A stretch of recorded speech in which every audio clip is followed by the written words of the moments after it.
নমস্কার বন্ধুরা, আজ বানাবো এই দেখুন গাছের টাটকা পেঁপে পেড়ে পেঁপে পোড়া। তো পেঁপে পোড়া খেতে খুব একটা ভালো লাগে না হয়তো, কিন্তু আমাদের শরীরে অনেক উপকার পাওয়া যায়। আর পেঁপের বহু গুণাগুণ আছে, আপনারা জেনে থাকবেন হয়তো।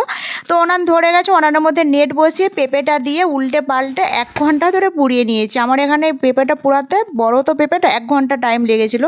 তো দেখুন কত সুন্দর পুড়িয়ে গিয়েছিলো, আর পেঁপেটা কিন্তু ভেতরটা খুব সুন্দর সেদ্ধ হয়ে গিয়েছিলো।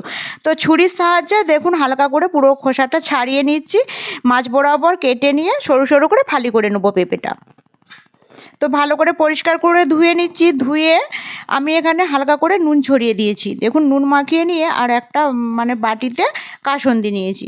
তো কাসুন্দি দিয়ে পেঁপে সেদ্ধটা পেঁপে পোড়াটা আমি খেয়েছিলাম। আপনারা চাইলে আপনারা এই পেঁপেতে কাঁচা লঙ্কা, নুন আর হালকা করে সরিষার তেল দিয়ে মেখে ভাতের সাথেও খেতে পারেন, খেতে ভালো লাগবে। তো আমার ভিডিওটি যদি ভালো লাগে আমার ভিডিওতে লাইক, কমেন্ট ও শেয়ার করবেন। টাটা।